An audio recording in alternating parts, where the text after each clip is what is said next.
Hey, what's going on? JD here. This is the Daily JD.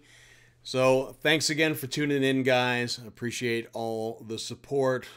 Remember to like, comment, subscribe, share the stream, all that kind of good stuff. It is always greatly appreciated when you do those things.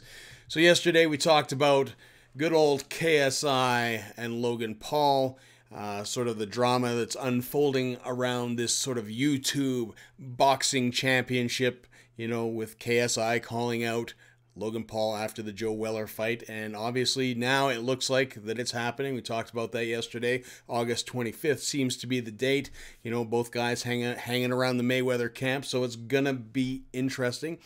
KSI posted the video where Logan Paul basically drops in and shows him the contract, and it goes from there.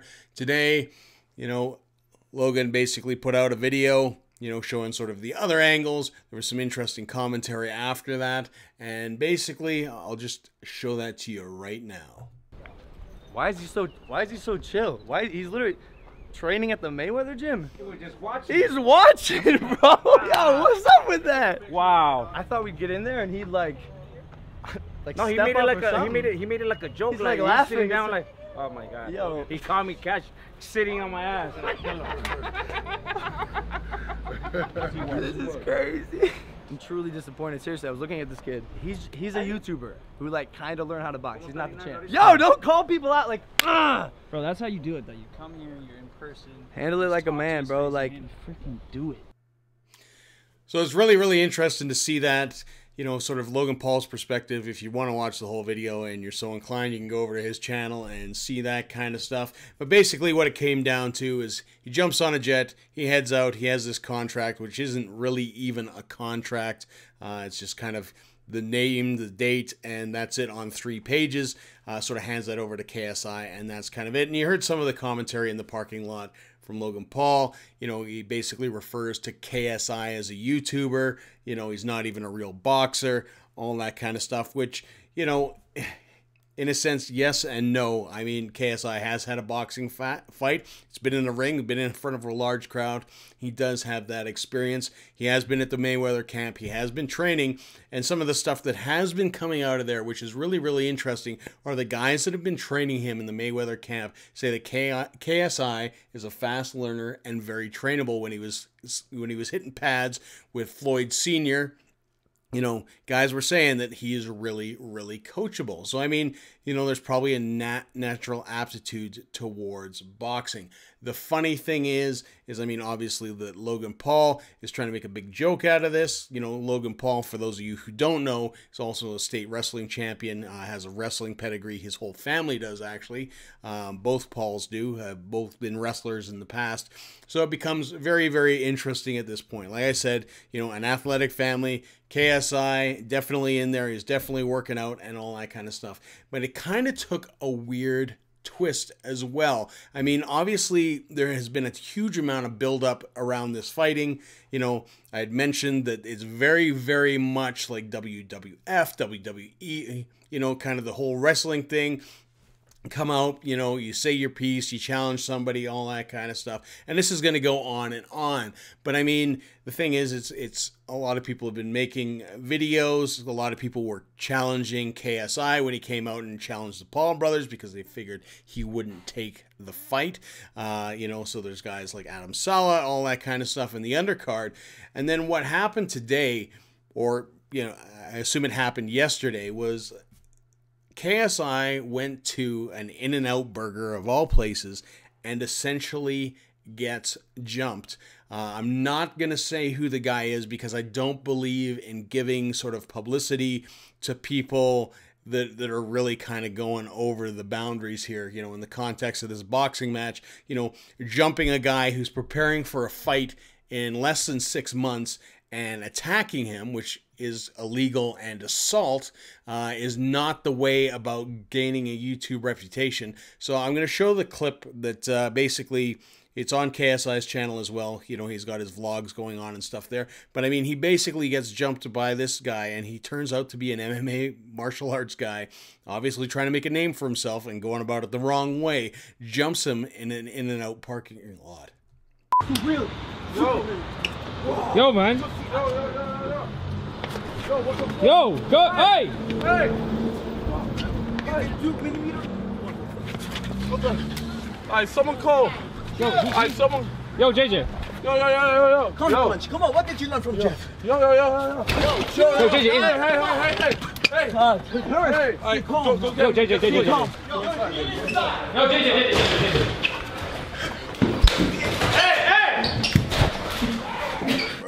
Look at this dude. Wait till you see the food. So at that point in the fight, I mean, they get tied up. The In-N-Out Burger employees start getting involved. They break up the fight. This individual eventually runs out of the restaurant and takes off. I mean, they figure out who he was, and that was posted in KSI's video. So if you're really kind of interested in that point, you can go over there and check that out. Like I said, I'm not really into giving publicity to a guy like this. I mean, the fact that you're going to jump somebody who's preparing for a fight and potentially hurting them, you know, before obviously something that's going to make KSI a lot of money as well. I mean, there's no doubt about it that Logan Paul and KSI are going to benefit hugely from this fight, you know, especially if Mayweather Productions is involved. You know it's going to be a big deal, and it's going to probably make them millions of dollars for this fight, which is incredible for an amateur fight. But this guy, like I said, I mean, what I want to say is that, you know, a lot of people are out there trying to make their name on YouTube. They're trying to, you know, sort of get their position and all that kind of stuff. This guy being a mixed martial arts fighter, a boxer, all that kind of stuff. You cannot just go and jump some guy randomly in a parking lot. That's not the way to go about getting your reputation as a fighter. I mean, that you have zero class. Zero class, no class whatsoever.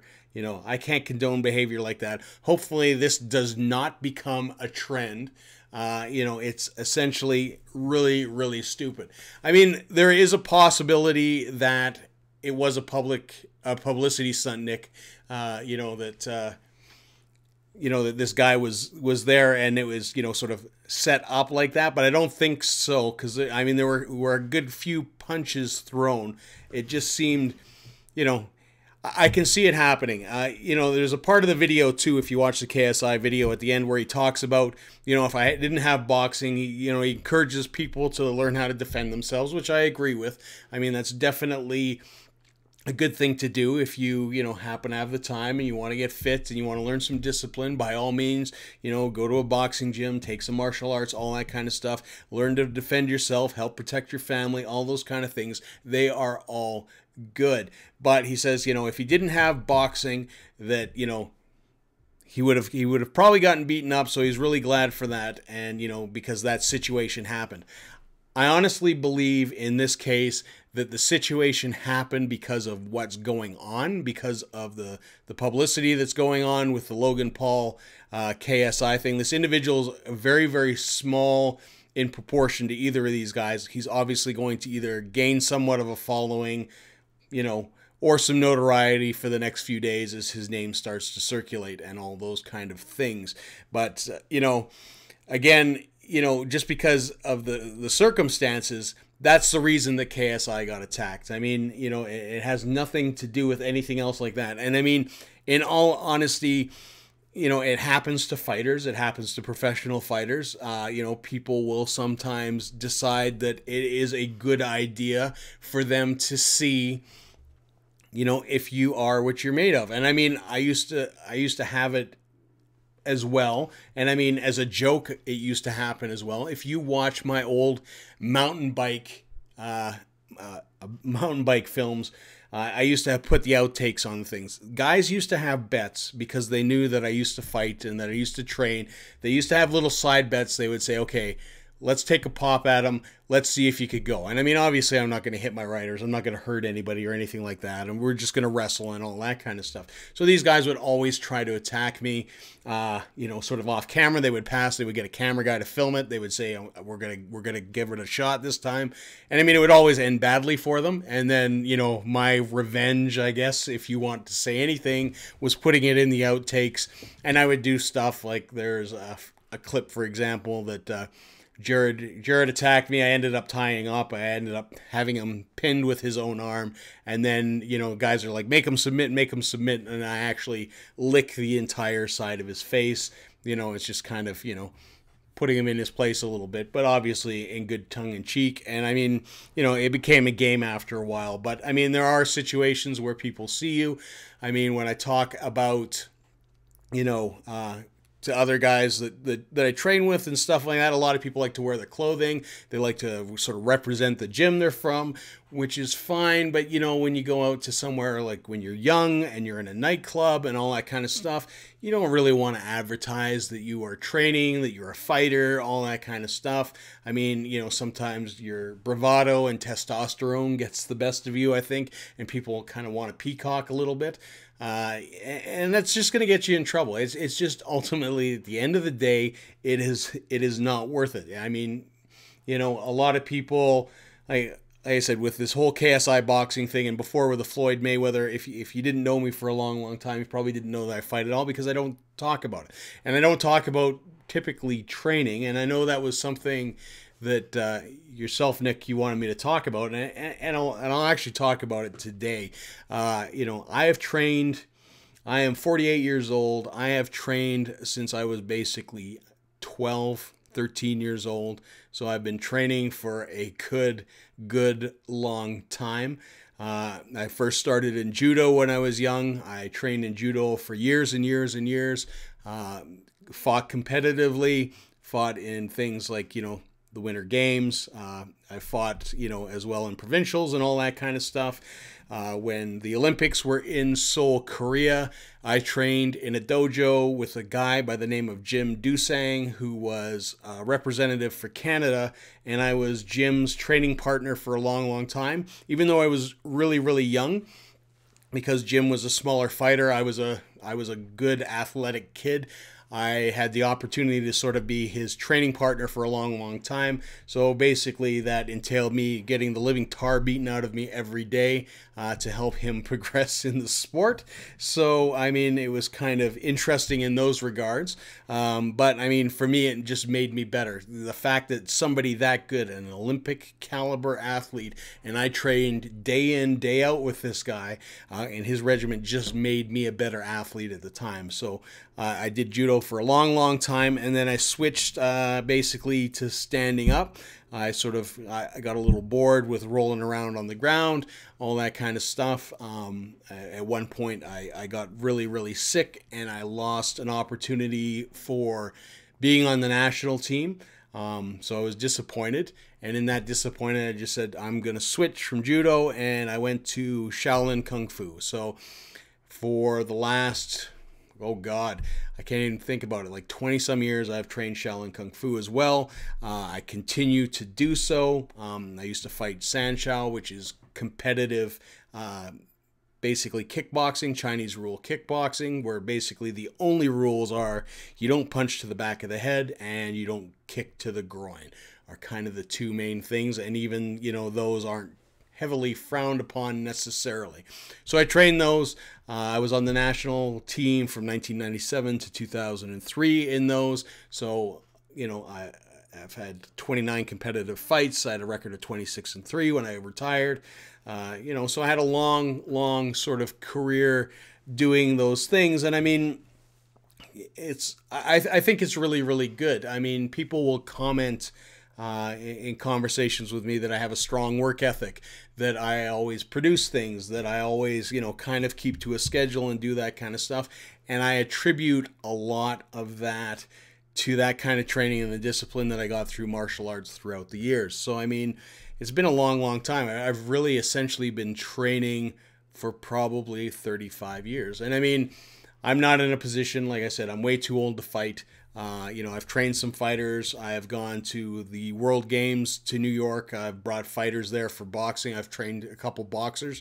And, you know, I've met guys like Joe Fraser, who I've talked to about fighting and all that kind of stuff. So I've had a really interesting kind of dual life in that sense. You know, it's always sort of been, you know, a good thing with me. I've trained 5 North American champs, 7 national champs. So, I mean, martial arts is something that I'm very passionate about, that I love sort of do, and that's why I'm sort of kind of watching this KSI Logan Paul thing. To me, it's still, again, a bit of a spectacle. It's a bit of a kind of, sideshow. But I mean, I like that, these guys are starting out and they're training and it's going to be documented. It appeals to the filmmaker in me, kind of, although it's, very, very YouTube-y. It's going to be interesting. It's really, really cool. Cool. I've studied Tai Chi for the past 18 years, dabbled in Aikido when I lived in Osaka. Actually trained with Steven Seagal's dojo, his ex-wife and son right now. All super, super cool. I mean, it's, the great thing about martial arts is that you can do it for your entire life. You can do it for a long, long time. I mean, I used to fight as a welterweight, basically, at 165 pounds. I am nowhere near that weight now. I was extremely disciplined, all that kind of stuff. I was fighting at a very high level, and, everything that went in my body was counted. I trained twice a day. I would get up at 5 o'clock in the morning. I would go to the gym. I would train to 8. Then I would shut down for the day, and then I would come back at 5 o'clock, and I would run the gym from 5 till 10 o'clock, and I would do that every day, 6 days a week, and I did that for years. Once I was done, it was kind of like, now I can actually eat a pizza and I can eat a cheeseburger. And I still like to eat cheeseburgers and pizza. It's not good for my figure, but it's whatever. But I still train. I still keep active. I'm not going to kick anybody in the head tomorrow because I don't have that flexibility anymore. I had some other injuries when filming my mountain bike film. I had a severe accident where I fell 75 feet. It messed up my hip, all that kind of stuff.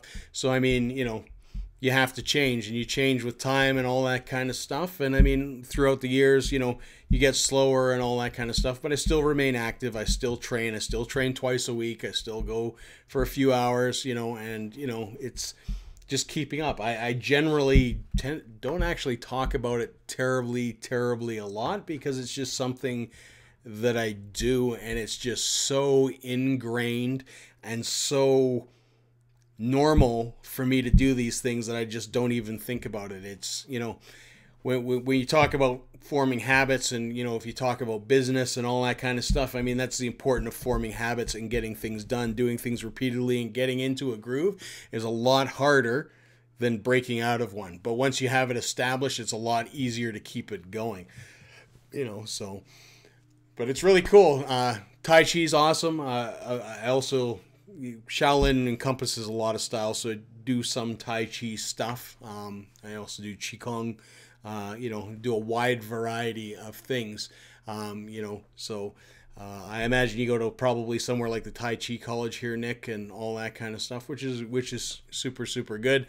And I mean, anything in Japan would be awesome to study. I know before I got sick when I was young, sort of my goal was to go to Japan and train judo. I really wanted, like I said, to be on the national team in Olympics, and it just wasn't fated that way. Bit of a switch, but I mean, I made it to where I wanted to be, just in a different sport was kind of it. I would have liked to have made the Olympics, but like I said, just not in the cards for me. So super, super cool. So other than that, I don't terribly have a lot going on. I am shooting day 2 of a music video with The Path Less Traveled, so we're working on that project. We'll be doing that tonight. If you are out driving about and you're watching this in Calgary and you watch the live stream, do drive safe. It is a bit slick out there, although I have noticed that it's not the worst snowfall that we've had. I mean, it's been a big dump of snow, but a lot of it is melted, which is all super, super cool. So remember that you can also support us on Patreon. Nick, who is in here, is one of our Patreon supporters. So you can head over there. I believe Nick has a Patreon set up. You can check out his channel. His links are below. You can also basically check out, our t-shirts and all that kind of good stuff on Teespring. So Nick has a great design up there. I know Matt does as well. And that is pretty much it. And, since I mentioned The Path Less Travel and all that kind of good stuff. Remember that they are playing the Rec Room on March 31st. You can get tickets online. It is a whole $10. 4 great bands. You know, by all means, you know, check them out. And Nick says roads aren't actually so bad. They do have sections, you know, but generally it's melting pretty good. I'm pretty confident that it's going to be pretty melty in the next day. It's supposedly plus temperatures tomorrow, so looking forward to that. Mostly just a bit wet and bit mashed potatoes. Yeah. So, I mean, if you are out there, do take care, you know, do drive with the conditions, all that kind of stuff. Don't ride on everybody's ass like everybody likes to do on Deerfoot Trail, all that kind of stuff. Stay safe and all that kind of good stuff. But like I said, that is essentially it for me. Thank you guys so much for tuning in. Appreciate it. This is the Daily JD. You can catch me every day here at 4 o'clock. I always put in the time that we're actually going to be streaming in, so if you log directly into this link, it'll tell you exactly when we're going online on that day. So make sure to check that out. And as always, please, please, please follow my Twitter account, because that is where I'm tweeting things out. It's going to basically make up for the broken alert system in YouTube, but I mean, also do that. Make sure to like, comment, subscribe, hit the bell. Hopefully you're getting the notifications when we're going live instead of getting them a couple hours later. I still don't know if they're resolved or not. But anyways, that is it for me. Thanks for watching the Daily JD. Stay safe, play hard, all that kind of good stuff. And if you want to hear us talk about something, shoot me a tweet. Until next time, see ya.